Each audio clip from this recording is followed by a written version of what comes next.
John Mattison is the Chief Medical Information Officer and Deputy Medical Director for Kaiser Permanente. He focuses on transforming care delivery with information technology through convergence of exponential technologies and data liquidity.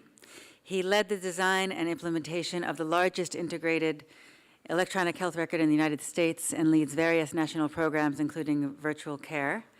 He's sponsored or led numerous digital innovations and mentors many digital health startups.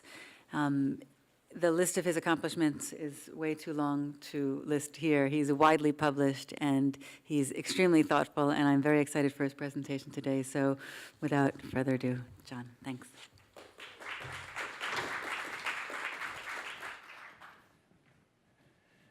Thanks, Lisa, for your kind. Is the audio okay in back? Yeah, thanks very much for your kind introduction. I have a bad habit of trying to pack 10 pounds of potatoes into a 5-pound sack, so forgive me if I go quickly.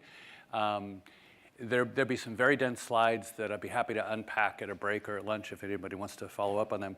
But as opposed to the preceding talks, I'm going to be talking about a little bit softer science, which is more about the implementation of innovation and how that works and how it doesn't work and why it doesn't work and how to mitigate some of the risks associated with it. But really, there are 3 different axes of complexity that we're working with when we take an innovation and bring it to scale at a large institution. So the first axis is that enterprises themselves, especially one as large as ours, is typically a complex array of silos lacking intrinsic coordination. So there's a lot of energy needed to coordinate. The human condition is far more complex than any other target problem. And as Roz highlighted in her talk this morning on several occasions, personalization is absolutely critical in how we introduce these technologies. And every individual is truly an individual. And then we live in the world of multi-platform ecosystem, which I contracted into the term plecosystem, because it really is a phenomenon that's driving economics, it's driving opportunities and challenges for innovating and scaling. And scaling across all 3 of these independent complexities is both the problem and the opportunity. I like to pay homage to the genius, I like to call him the Steve Jobs of healthcare, Sidney Garfield. This is his vision of integrated systems supporting integrated care delivery, published in 1970 in Scientific American. And so everything we've done stands on his shoulders. Just a bit about our institution. My team does over 200 innovations deployed at scale every single year. It's a monumental task. It's a complex array of skills, and we use what some people refer to as the tentpole model of innovation, where as you put different teams together and different deployments together, you pull talent from different places. So we're constantly shifting people back and forth between projects to match the need. We've been paperless for over 10 years, and generally in third-party evaluations, we're either at the top or right next to the top in terms of quality outcomes. And it has a lot to do with our ability to follow the vision of Sidney Garfield and Cecil Cutting of integrated care and integrated systems. So again, when Roz points out that we have to look at the whole person, I like to say that patient-centric care is an oxymoron. Patients are what doctors call people. It's not patient-centric. And what Roz highlighted is that we need to be person-centric and look at the whole life. So this is just an illustration of the context of an individual, and increasingly we understand and have data showing that it's these other factors which really determine health much more than the tech or disease management itself. So we're in the age of unicorns, over $80 billion unicorns in existence as of the publication of this issue of Fortune. And not everybody can be a unicorn, not everybody should be a unicorn, because there's so many problems that can and should be solved that won't lead to that level of success financially, but that should not be a deterrent. So why is it that so many innovations fail to scale? And there's really a preeminence of why. So how many people have actually seen Simon Sinek's the TED Talk on Start With Why? Handful of people. If you haven't, it's worth watching, and he's written about this a couple of books. He spoke at the Founders Forum in London just recently, and is doing some really exciting work related to that. But there's both a contextual why and some universal whys. The danger you want to avoid is jumping to, I've got a cool tech, how am I going to apply it, without really understanding the why. And the why really boils down to what's in it for me across the life cycle of the use of that technology for individuals as you personalize it, and all the people that touch the patient and their data along the value chain. And why is a true north that you can keep coming back to. When you get stuck on the what or the how, you come back to the why, and it really helps you get the perspective of how to deal with it. And then you need to revalidate throughout the life cycle of innovation and deployment with user-centered design that you're being faithful to the major whys. And then the universal why that I like to think about is, how do we tip the scales of the future towards kindness and compassion first and foremost? And health and happiness will follow if we address those issues by design. And just as a simple illustration, Mayo Clinic published an article about 5 years ago where they took people who were discharged from the hospital and put all these monitors on them and compared them to a control group that weren't monitored. And the experimental group had worse outcomes than the people who weren't monitored. And the authors wrote in the article, and we can't explain why that would happen. Well, it was actually fairly simple. They gave people alerts that were saying, you're sick, you're still sick, you're sicker today, you're still sick, but there's nothing that they gave them to do about it. And so when you look at what Empatica is doing as a great example, the peace of mind aspect of knowing that a loved one who has a seizure disorder, you can monitor them in a way where you can actually sleep comfortably and be alerted when necessary. The social context of technology becomes very important. And so the Sage of Omaha is fond of saying that healthcare is like a tapeworm. And what he means by that is it continues to consume more and more and more of GDP. So I like to say, if your solution to a problem doesn't save money end to end, find a different solution. If you can't find a solution that saves money, find a different problem. Because the healthcare industry is increasingly intolerant of anything that raises costs overall. William Gibson, sci-fi writer, Neuromancer, has famously said, the future is already here, it's just unevenly distributed. And I like to add, and importantly, and converged, generalized, operationalized, secured, and then scaled. So security by design, supportability by design, those kinds of concepts need to enter into the life cycle of innovation fairly early on.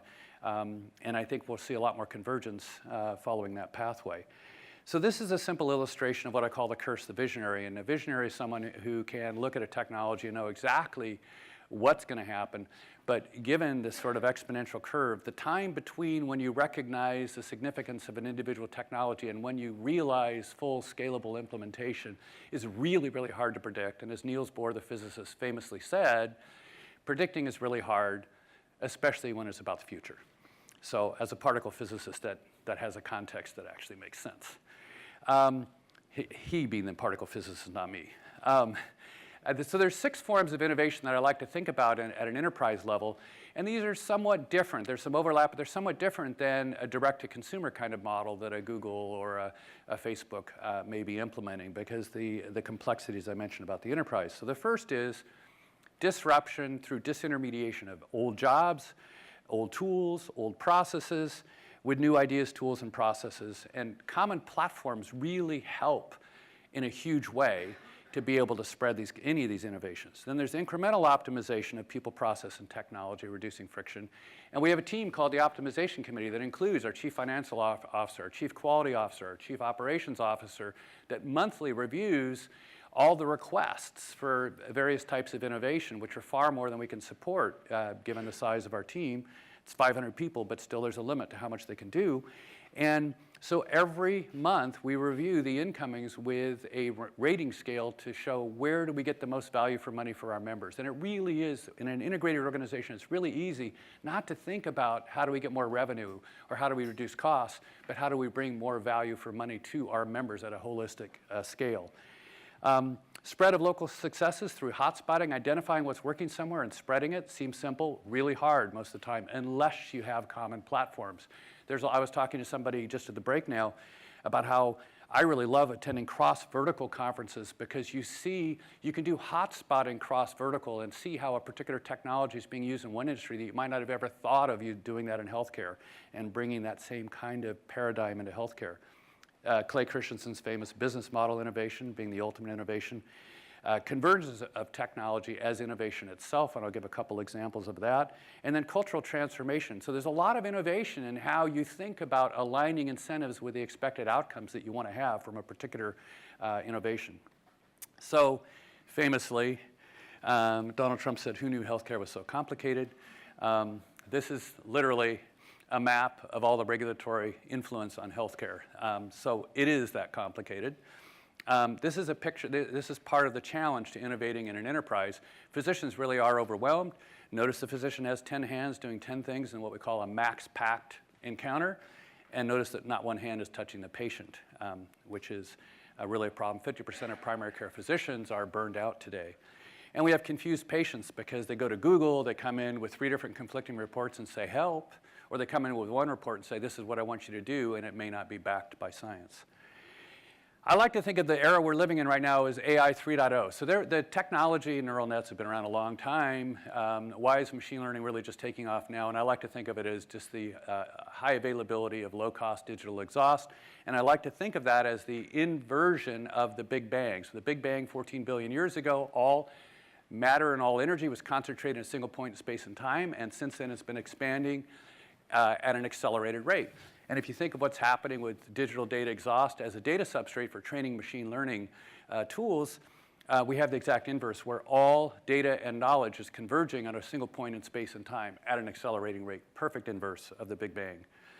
I also like to think about how do we ensure that we have people who understand the data they're looking at and can really make rational judgments about which correlations may well have causative relationships and are worth pursuing. And as a former evolutionary biologist, I like to think about ecosystems as a whole. And tropical rainforests are known for the fact that they're very nutrient poor. So the substrate and the resources they have are very limited, and yet they are the most efficient in capturing solar energy and converting it into carbon-based life. And how do they do that? It's fundamentally through the diversity of the plants and animals in there. So there's a biological analog of how diversity really matters. And I think it's true for data scientists. I think it's true for a lot of things that I'll come back to in a second. Larry Niven, sci-fi guru, Ringworld author, has written something called Niven's Laws. Rule number 5, or law number 5, is the only universal message in science fiction is that there exist minds that think as well as you do, but differently. And bringing different perspectives to bear on complex problems across a complex organization, across the human experience, across the ecosystem, is increasingly challenging. It's true for all innovation, but often neglected within data science teams exploring interdisciplinary data substrates. So if you're looking at EKGs and lab results and genetics and microbiomics, if your data scientists are trained in data science, but they don't really understand the substrate data well, and you're going cross-data substrate, it can be very challenging. And most of you have heard that Google recently launched a new project called Google Datasets. If you haven't seen it, it's worth looking at, because they're basically aggregating all of the publicly available sources of data that are generally hard to get to otherwise, and bringing about the metadata so you know what you're looking at, and you have at least an idea of the constraints of those data sets you're looking at. So Larry Smarr has done a lot of amazing things in his career, but one of his assertions that I love is that your immune system and your brain are booted up by your microbiome. And we now know that diet has a profound influence on our microbiome. And this is a picture of him standing in front of his display at UC San Diego, where he has about 2,000 PhDs working in a collaboratory. And each one of these is a profile, a histogram of the bacteria in different subjects. And a trained eye can look at these and say, oh, that person is at risk of Crohn's disease, and that person is at risk of eczema, and so forth. Because the bacteria in our gut, there are more bacteria in our gut than there are cells in our body. They have more DNA than the human genome. And you can tell when someone's had a C-section 5 years later by looking at what's in their gut for obvious reasons. We now know that if you give too many antibiotics to children in the early stages of their life, that it alters the microbiome, which alters the expression of their genome, which alters the immunome and the connectome, and their brains are wired differently. And that may be for life. We don't have long enough data to know that yet, but we know that the connectome is altered by the mass extinction caused by antibiotics. We also know circadian rhythm drives up and down regulation of the genome based upon the microRNA generated by the bacteria in our gut. And we know that one of the interesting mass extinctions of antibiotics is that there's a immunomodulatory chemotherapeutic agent which is known to be curative for people with particular types of cancer unless they've had an antibiotic within the preceding 2 weeks, which changes the microbiome, which changes the immunome, which effectively annihilates the benefit of the drug. So the oncologist may conclude that this drug is of no benefit for this individual when in fact it could have saved their life had they not had an antibiotic 2 weeks earlier. So this illustrating the complexity of the human condition. So when I talk about the metatopical brain forest as an analog of the tropical rainforest, it applies to technologists across the ecosystem, data scientist team members, users throughout the life cycle of an innovation, operational teams that have to make the coordination of how it's deployed work together, the integration of healthcare and community services, all of the earlier slide of the scope of the person as opposed to the patient, and then citizens of the community at large. And the ones that I've started are some of the missing links in many projects. And how do you know what you don't know about who needs to be on your team is a really important question to ask. So this is one of those packed slides I'm not going to spend any time on. I'm happy to parse it out and unpack it at a break.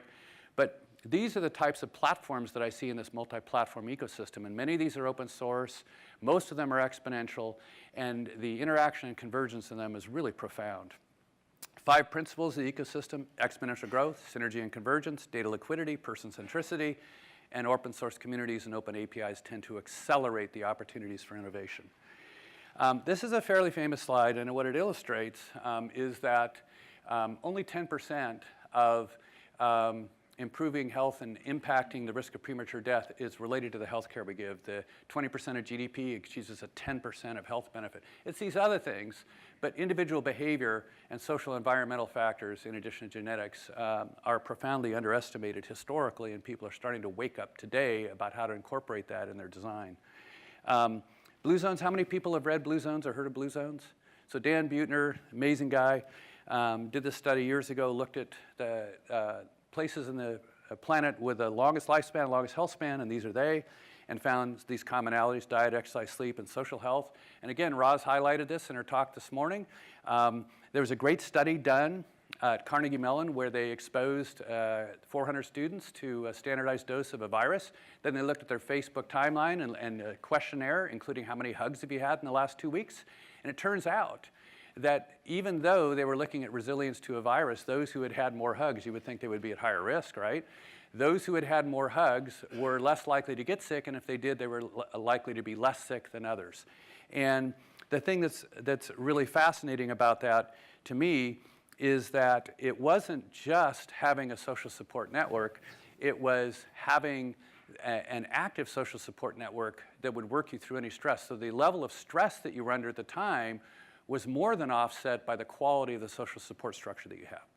So here's where I'm going to give some simple examples of challenges that we've had in scaling innovation. So electronic health record, we already had 20 different pockets of health records across the program, and some of them were dedicated to neurologists, and some of them were dedicated to dermatologists, and we wanted a universal record everywhere. So I had to go around telling everybody that they had an ugly baby. And I went to all my senior execs and said, you need to have my back because I'm going to have to bury all of these pre-existing siloed products. And it really was a pretty significant social challenge that I couldn't have done without backing of our entire executive team to do so. Open Notes pioneered here. And what Open Notes does is, as a physician, I sign a note, it goes to the chart, and it goes to the patient simultaneously. Pioneered here by Tom DeMonco and Jan Walker at Beth Israel. The issue there is that our docs, who you saw with 10 hands feeling inadequate, were saying, oh my God, I can't deal with the blowback that I'll get from patients if they're seeing their real records real time. A profoundly, deeply universal fear that has absolutely no basis whatsoever in science. And it took me 4 years to flip a switch, basically, saying now we're releasing the notes directly to the patient because of physician resistance and fear about those concerns, despite all the evidence to the contrary. RAD stands for Reimagining Ambulatory Design. So we had a group of facilities people design the clinic of the future. Brilliant stuff. They consulted with a couple of doctors who had some really good ideas, and they went to a couple of sites, and it seemed to go okay, and they tweaked and tuned it, and then they tried to transfer it to a couple of our other regions outside of California, and it just bombed.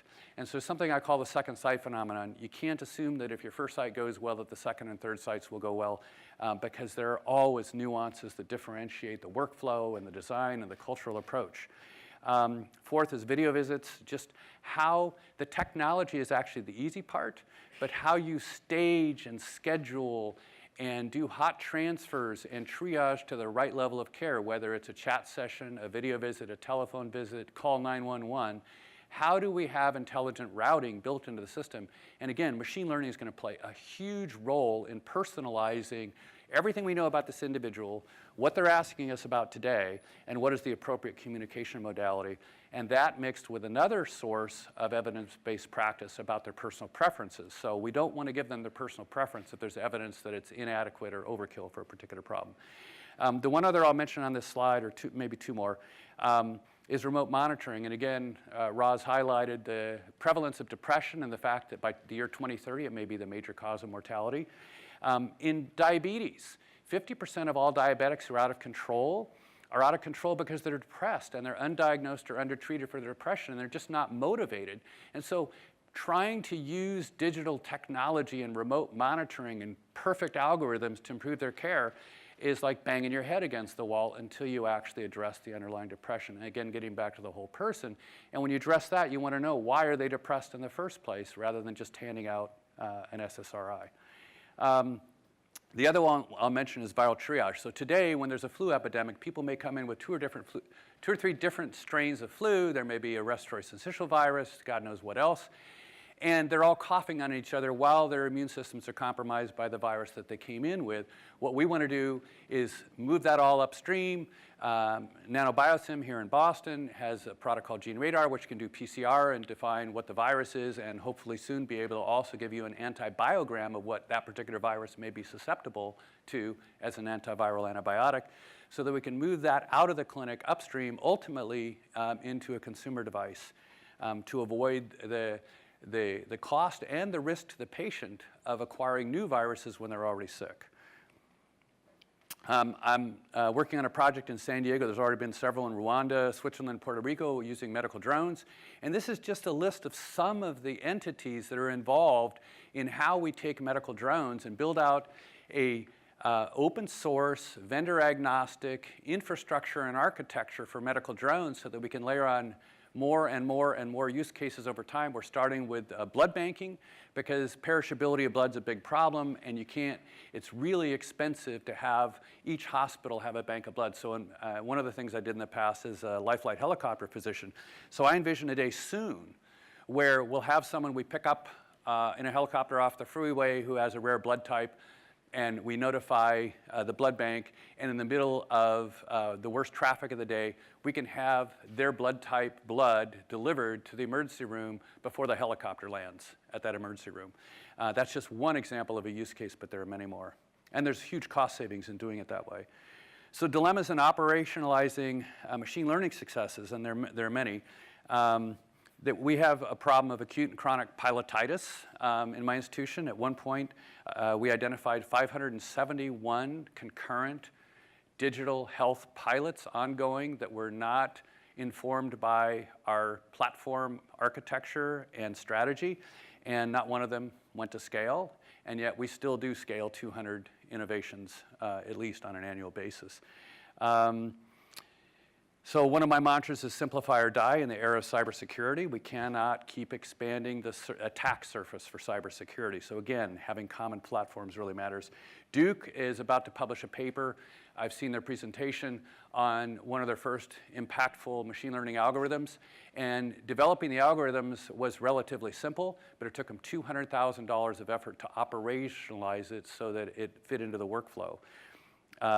And then a big question we're facing right now is because the benefits of machine learning can only be realized when you operationalize it, do we just concede and work with our health record vendor who's developing an app store, and the plan is to just have all the machine learning apps sit in their app store so that they're certified against the operational workflows embedded in their code, or do we do it all on our own external and then do the weaving and matrix into the health record and operations separately?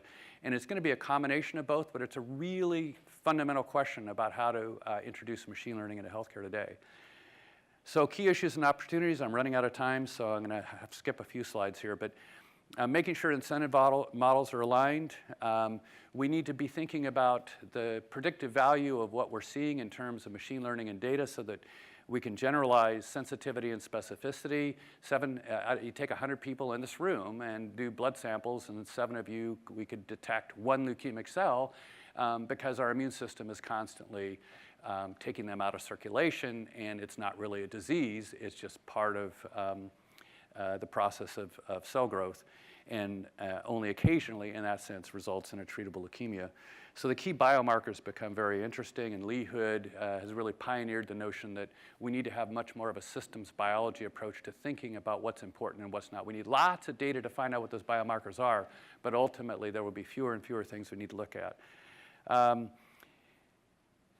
The other sort of family of key opportunities is we already know that smoking is bad for you, too much alcohol is bad for you, being indiscreet in your eating and sleeping and social habits, but yet motivating populations at scale to change is really difficult. So I like to think of a behavioral symphony of wellness and a motivational formulary as opposed to a drug formulary where we have motivicons, which are not emojis, but could be a video, could be an in-app reward in a game, any number of incentives and BJ Fogg of Stanford has done some great work on persuasive technology. So we need to think about how we create a symphony of these behavioral cues attached to the solutions that we're bringing to market, because telling people what to do is easy, getting them to do it is hard. And if we don't integrate some of these, the motivational science is really pretty mature.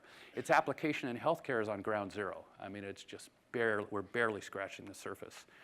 And again, we can't solve problems that arose by thinking in the same way that we created them. And the machine learning on an N of 1, so if you've treated one diabetic, you've treated one diabetic. If they gain a little weight or lose a little weight, you need to change the algorithms. And so we really need to be able to look at what is their larger context as a human, how are they exercising, how are they eating, how is their depression, how is their social support system. I'm going to skip this on blockchain. Let me go back to that one. Can you back up one slide, please? Thank you. So I like to think of the vice of healthcare, double entendre intended, is that in the center there is a picture of an empathic conversation. And on the one side of the vice, we've got policy paralysis in DC, and on the other side, we've got a conservative healthcare culture that doesn't like to take a risk with people's lives. And then the pressure squeezing down on that is coming from the exponential technology. So how do we think about the why it is of what we're doing before we get too excited about the what and how, so that we can preserve empathy? Warner Slack famously, a Harvard physician famously said, any physician who thinks or who is worried that a computer may replace them should be replaced.